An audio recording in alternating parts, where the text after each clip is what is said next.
Welcome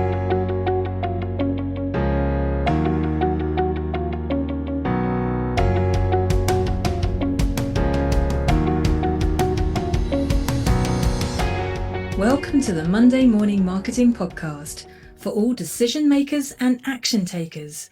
Take it away, Esther. Good morning and welcome to another episode of the Monday Morning Marketing Podcast. Today we're joined by Andy Lambert, social media entrepreneur, author of Social 3.0, founder of Content Cal, who then sold it to Adobe Express, and he's now the senior manager of product at Adobe Express. Welcome, Andy. Hello, lovely to be on. And we're so glad to have you here.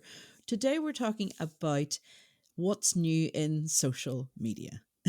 And this episode could go on for about an hour and a half, but we'll try to keep it succinct and down to the 20-25 minutes that we're usually on for. So let's start talking first, Andy. Tell us about your book, Social 3.0. Where did it come out of? What information does it have that's still relevant today? Yeah, so social media does change a lot, and we'll talk more about that as we get on to it today. The reason I wrote Social 3.0 is that there are some fundamental underlying principles that are non-changing for how we both market our businesses and approach social media. And I think there's often too much nonsense in the world of social, too much hacking or clickbait or things that we're trying to do just to trend jack, where actually the businesses that should use social media correctly should think about social media as a business strategy, not just a marketing tactic. Quite often social media is pushed to the side, given to the most junior member of a team in a larger business, or just another admin task a business owner needs to do, or like just chuck it out on social. Social media is far more impactful than that. So it's based on that narrative, some non-changing principles, typically written through the lens of businesses that are selling to other businesses, because that's the context that my whole career has been in, B2B orientated marketing. And in particular, B2Bs don't take social media as serious as they should do, in my opinion. So that's why I wrote it. Brilliant. Yeah, I would agree with a lot of that. I don't know if you could see, for those of you who are on audio, obviously you can't, but on video, we're nodding our heads away quite avidly. So what drove you to write that book at that time?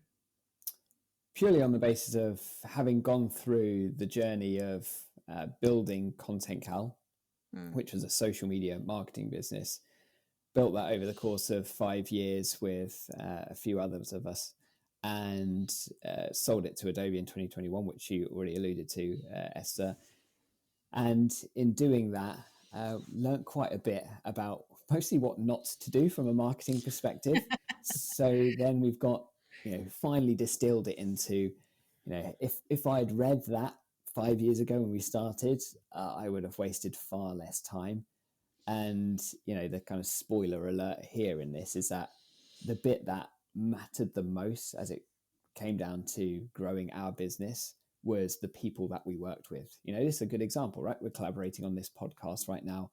And the main thesis is like thinking beyond your feed. I think we spend most of our time thinking about, what post should we put out this week and what should we promote? We're always thinking about ourselves, but actually the more impactful thing is when we think about who we want to serve. So who are those that are most respected by the audience we want to serve? Work with those. And of course, we didn't have budgets for like influencer marketing, but we created, a podcast, a webinar series, guest newsletters, everything that we could do to create in partnership with others, people that were also respected by our target audience.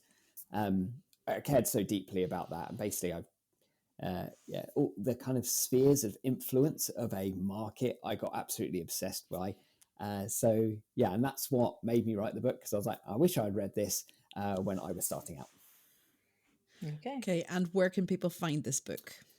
Classic Amazon. It's a self-published jobby, so I make precisely 3 pence per sale, so it mostly goes into Jeff Bezos's pocket. But either way, it matters a lot. All of the profit, which is kind of tiny, that I do make, basically, it's as Amazon self-publishing is delightful in a way, but it's not a way of making lots of money. But all the profit does get donated to UNICEF anyway. Oh, Oh, lovely. that's nice. That's nice. So you alluded there a little bit. You mentioned Content Cal. Mm. Explain a bit more about what it was. Is it still around? Can people still use it? Or has it been absorbed completely by Adobe? Yes, completely absorbed, but I'll explain it. Let me give you the 30-second story.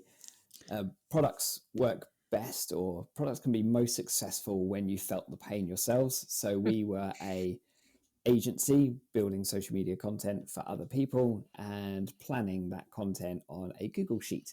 So planning the content on a Google Sheet, sending it to clients saying, is this okay? This is what we're publishing for you next week. Can you approve it? Yada, yada. And still to this day, all around the world, this is how teams and agencies operate. But we built this because it was a huge pain for us. Then we started using it with our clients, and then our clients started going, "Oh, this is pretty useful, really easy. We've got a shared collaborative calendar where we can see everything, and guess what? It's also going to do the posting for you as well." So that's kind of how we started. Funnily enough, given a name called Content Cal, kind of does what it says on the tin. Yeah. And and then in 2017, we started taking it to market properly as a standalone business. And uh, yeah, it was very hard to carve out a space in the market. It's incredibly populated. If you say social media management tool, Hootsuite, Yeah. Buffer, all of them, there are Mm-hmm. millions. Not quite that many, but it feels like it. Yeah.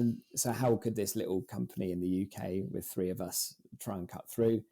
And this was all about, one, because we understood user pain so well, particularly for these smaller agencies, we could serve them really well. We could tell a great story. We knew their pains. So our marketing approach for those smaller agencies meant we got like a nucleus of customers of which we could grow from. That's also made me very passionate about the concept of minimum viable audience, because when we're starting out, you try and serve everyone. But actually, if you choose like the most focused audience you can, serve them as well as you possibly can, and craft all your narrative for those, it means those network effects, spheres of influence that we were speaking about earlier, you get those ripples of referrals that go through a market much more successfully. So again, that's why I wrote the book. All of these mental models started to form. Anyway, so long story short, business grew. We raised investment, grew it to about 60 employees, etc. Became a thing. Became one of the fastest growing products in the space. And in 2021, Adobe approached us. We fell off our chairs, as you can probably imagine. But the deal got done in the end of 2021 for a number that wasn't disclosed, but it was big. So, and at that point, the difficult time happened of a lot of our team members, the 60 members of staff. Naturally, a company like Adobe doesn't require sales and marketing staff. It's kind of got a rather good engine for that. And then all of the capabilities of Content Cal over the course of 2022 to where we are today have been built inside of a product that you can see represented by my t-shirt, is Adobe Express, which is Adobe's lightweight design tool meant for everyone to be able to use. So not like Photoshop and InDesign, etc., which is for your creative pros. This is for anyone from making a flyer to making social content. So now we've got the kind of end-to-end flow of creating, you can create your social graphics, create them on brand, create your social videos, yada, yada. You can plan it out in the collaborative calendar, which still exists today, all for free, by the way. So we can actually do all of this stuff for free, which is pretty phenomenal. And all of the analysis piece we've just added to it as well this past week. So, and all of that can be done for free. And I think for someone, I'm sure like all of us, we care a lot about empowering small businesses, helping them grow, etc. So when you're backed by the might of someone like Adobe and then can make everything that you've created free, it's a pretty wonderful place to be. Hence the reason I'm still here, because it's very much aligned to the mission I have. Wonderful. Wonderful. And for that, okay, so it's free. Buffer also offers free for 3 platforms. Does it have a limit like that, or is it more, open or less restricted? Yeah, without going into all the gory detail, yes, it's more open than that. Of course, there are still some tiers of payment, but from doing all of the the publishing across 6 different networks, unlimited amounts of it, by the way, and the analysis and the social content creation. So the making of designs, making of videos, yada, yada. Yeah, all of that is entirely free. Brilliant. Cool. So what's new in social media? It's only taken us 10 minutes to get to the actual question we'll that we get to there. had. We'll get to there. Right, what's new? Where do I start? LinkedIn is having a moment, is probably point one. LinkedIn seems to be, by all measure of the data, because I'm a complete data nerd, as we met not so long ago, Esther, and I spoke about all this kind of stuff. So if you're ever interested in social media data, give me a follow, because that's the kind of stuff. But most people aren't, because they have a normal life. Yeah, LinkedIn is something that's performing incredibly well right now. Across all the baselines, we're seeing like engagement go up, we're seeing video views go up, we're seeing post impressions go up. All of that is wonderful, but we're actually also seeing active users, so people actively posting, go down, which is very rare, you know. So what you're seeing is an incredibly opportunistic gap that is appearing, where more people are coming to the platform. So LinkedIn's overall like viewership is up. LinkedIn Microsoft announced their quarterly results just last week. Overall viewership is up, but people are still a bit afraid of posting. So there's actually a good, like, what you'd call attention arbitrage. There's more attention than there is content to surface it. That's why LinkedIn content still continues to perform like a week after it's posted. That's just not the case on other social networks. So that's point one. LinkedIn's doing really well. LinkedIn's pushing video heavily, so lots of opportunity there. Threads is now at 350 million users. Feel free to interject with any questions you have, because I could just go on. Keep going. Keep going.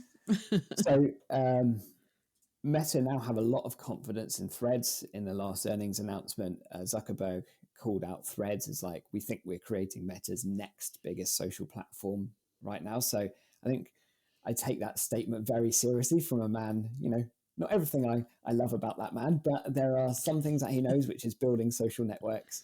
So there's a lot of confidence in that. And particularly more kind of tactical approach is that ever since Threads have released the ability to tag topics in your posts in the same way that you could with, you know, add hashtags and follow hashtags on X, topics are actually a much more pragmatic way of following specific areas of interest. Topics, ultimately, you can only have one per post, which I think is a much more sensible way. No more like hashtag stuffing and trying to hack those things. Hated all that stuff. And now you can add those topic tags to your profile. They released that last week. So now it makes it easier for you to be found based on the topics of your own personal interests, and easier to find your tribe, if you will. So we're seeing a lot of that kind of micro community piece start to build, which I love, actually. This is social still being like social media, still being focused around the social graph. Yeah, it seemed to lose its way for a while there, didn't it? It seemed to be more ads and boosts and paid content, and you still find a lot of that at the top of your feed, where it's, you know, especially on specific social platforms, it will be pushing the ads more than, you know, community-based things. And I think that's still going to happen, but we're seeing like a bifurcation of what's happening across social networks. So yes, there is, I think social media is generally becoming more entertainment led, where like I was talking about the other day, where YouTube Shorts, Insta Reels, TikTok, etc., and to a degree LinkedIn with video are becoming less driven by your social graph. So LinkedIn all social media channels aren't really bothered about showing you content from your friends. You know, we see that as a bad thing, but social media networks look at the data and see that, well, most of us engage more with content not from our friends, conversely, because actually content surface from across the broader universe of content actually tends to be more engaging. Whether that's good levels of engaging or whether it's kind of just clickbaity, curiosity sparking content, you know, I don't think all of this is perfect, by the way. But anyway, like I said, bifurcation. So one side more entertainment led, where social media networks, particularly around short form video, have more akin to Netflix than they do a social network of old, because it's just like, here's some entertainment, like Esther, Melanie, here's the things that you kind of told me that you like just by scrolling, like staying or giving it your attention for a little bit is what we think and we've inferred that you like. Have more of it, right? So because they want to keep you on site, and Yeah, that is no, I what's agree. driven. Yeah, sorry, Melanie, carry on. No, I agree. I can see it's becoming more interest led than friend led, Correct. definitely. So, what about when it comes down to?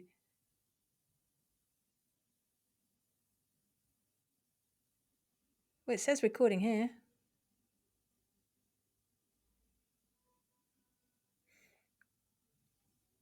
Okay. So Yeah. interest led, as opposed to social graph led. Yes. And also, I think it's the one thing I wanted to ask you is, do you see conversions becoming an easier thing to do in social media now than it was, say, 5 to 10 years ago? So when you say conversions, what do you mean? As in like sales, clicks to something? Sales, yeah, sales or clicks to something, because for initially it was a great awareness tool, and it's always been known as a very, very top funnel area of marketing. But because of this interest led sort of progression, do you think we can now bring people down to the conversion area better? It's a really interesting question. In certain circumstances, I would say yes. So let me kind of, I'm going to answer that with a yes, but.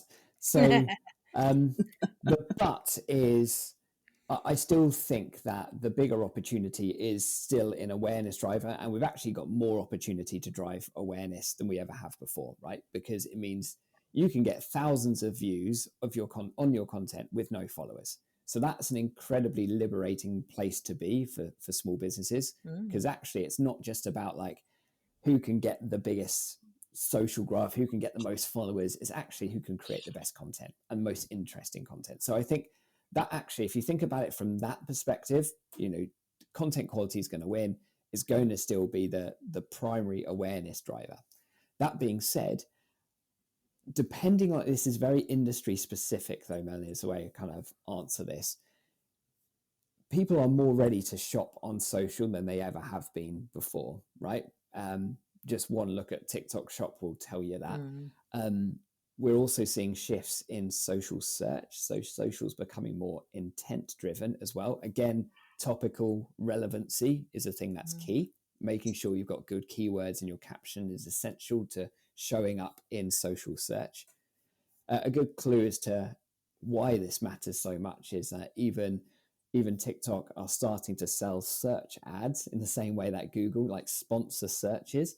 And if that doesn't tell you that user behavior is shifting, I don't know what will. So I think there's a lot of opportunity there. But again, it's really context and industry specific. So if you're selling products to consumers, then I think social represents more of an opportunity for conversion than it ever has done before, if you use the shopping features right, etc. mm.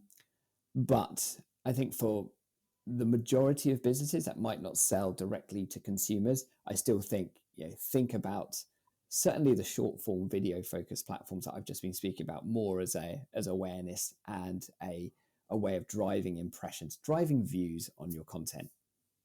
Does that make sense? So Yeah. yeah.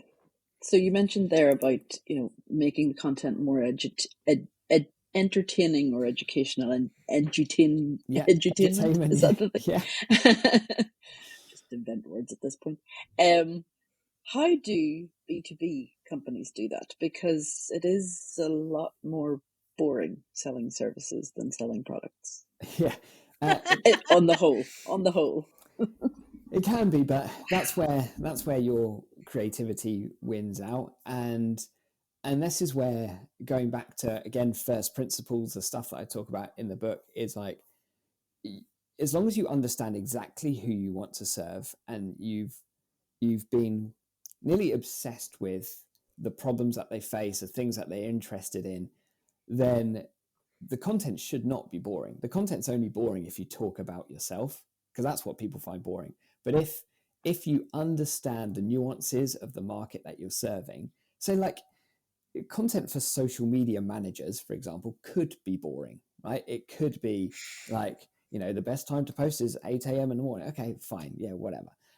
Or it could be sharing memes of what it's like to live as a social media manager, like when your boss asks you to approve some content at 8 p.m. on a Saturday, right? That's things that will resonate with people because like, I feel seen.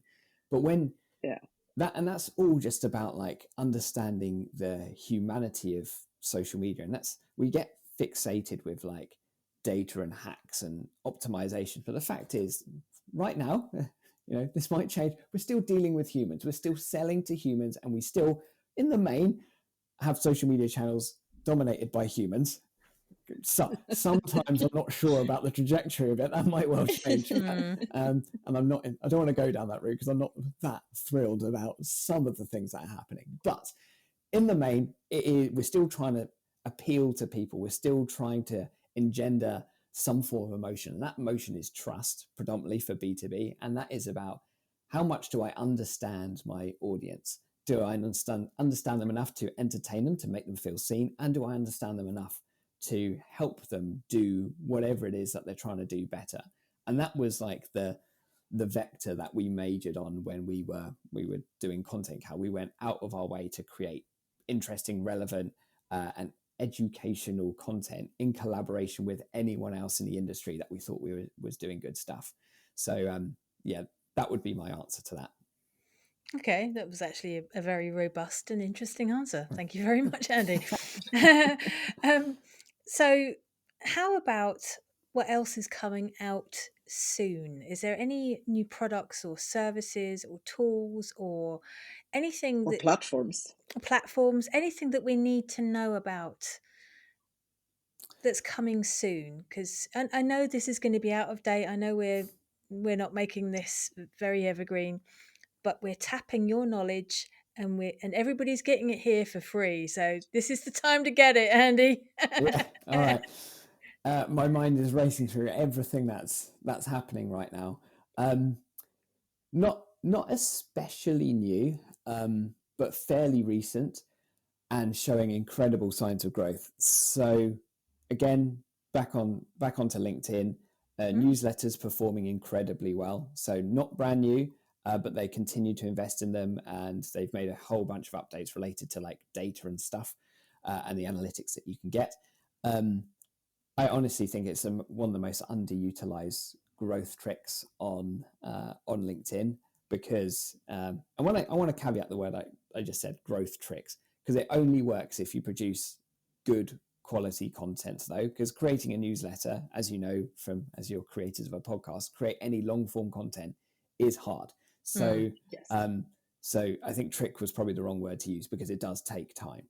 But either way, the most magical thing about LinkedIn is like, one, you can choose your audience. You can, quite frankly, find them, connect with them, and away you go.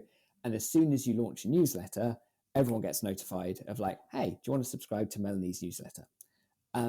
No other social channel offers that kind of opportunity. So again, not hugely new, but I think a huge amount of opportunity. Secondly, thought leader ads, again on LinkedIn, especially if you're going after the kind of founder-led brand approach. And quite frankly, unless you're a massive organization, having a face behind the business is utterly essential for growth. I agree. I'm very good. Well, glad we all agree on this one, because I have I think I'm incredibly keen about how we humanize the brands that we are building, and I think that's going to be increasingly important as the competitive space is only going to get busier in so many industries as a result of AI. It's never been easier to create a product, create marketing, and you can't really replicate. Even though you could use something like HeyGen to create a digital avatar of yourself, ultimately you can still tell that's not quite right. So it's really important that we humanize our brands. and that's where thought leader ads are incredibly powerful because, to your point earlier, Esther, because, ads are still a piece of social media and we can't ignore them. It's still a part of it. But given how heavily LinkedIn are weighting thought leader ads, yes, you need to pay for them, but it's a wonderful opportunity for you to promote your own narrative and get that into your target audience's feed. So I think there's a huge amount of opportunity there. And probably the final thing, I'll give you three, and something that, again, I think is going to be incredibly important as social media evolves. Because I didn't quite round out the point that I was mentioning earlier. I'm conscious I'll keep this short. We said there's a bifurcation in social. So one side is more kind of awareness driven, focus on entertainment, more akin to Netflix, etc. But I didn't mention the other side. The other side is where we're seeing more and more like fragmentation of social to micro communities. Obviously, Threads, Blue Sky, etc. And one of those is Substack.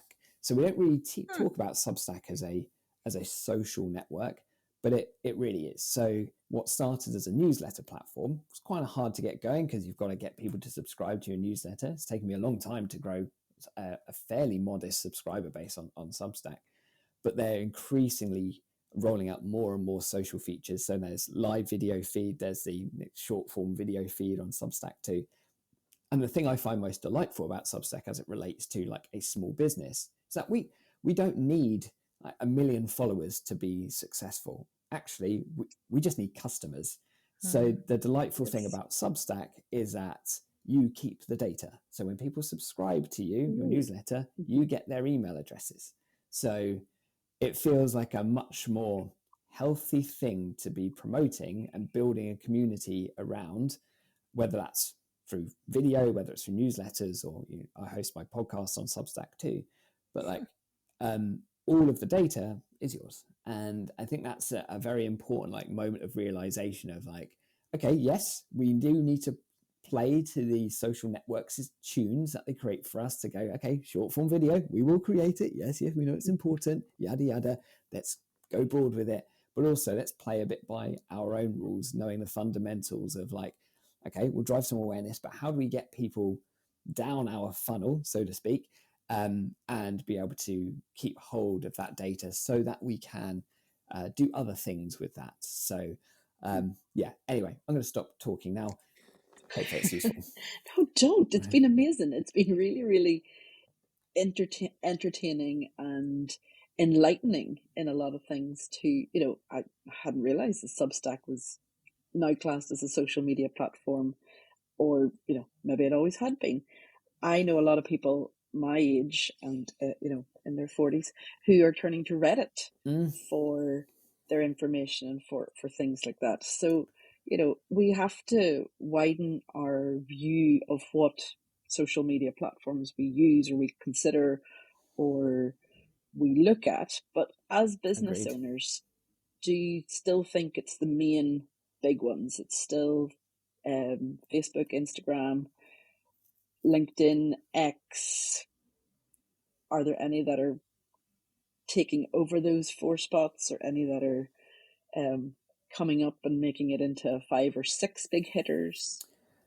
I would say not really. Those big ones don't really change, and it's again incredibly context specific when you think about, okay, what channels should you focus on as a business. My advice would vary depending on who you're targeting. So, but if you talk like broader big picture, Facebook and Insta are still the biggest, but YouTube has 2.5 billion monthly active users, and there is so much opportunity on YouTube. And YouTube subscribers are hard to grow for sure. I wish I'd taken YouTube more seriously a long time ago, if I'm honest.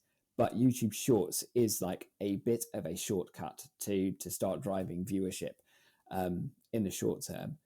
And one final little tip, because I can't help myself, is that YouTube at the moment are offering 3 months free of a tool called repurpose.io, which allows you to take content from one platform to another.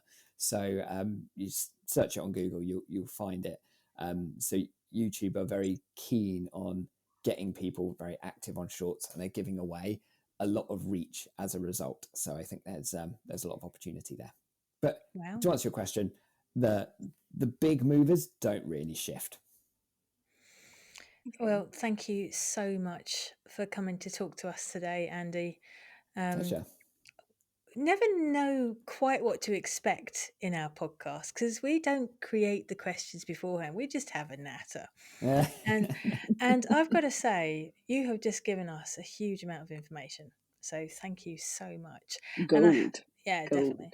So I hope the listeners have got their pen and paper. If you haven't, play this back, take this information today. And as he said, it does depend on where your audience are, where you are in your funnel and everything else. But there's so much that you can actually try and do with your social media if you apply yourself properly, if you give yourself time, and if you use tools like, let me think. Any takers? I'm just holding up my jumper here. Oh, Adobe Express. Sorry, yes. Anyway, that's all from us for now, but we'll be back next week with another podcast. Bye. Bye. We're going to need the merch, Andy. We're going to need to add that to our merch. Yeah, I'm going to just have to. I'm going to need to figure out. I need to speak to the merch gods here. Figure out how we can do that. We like mugs.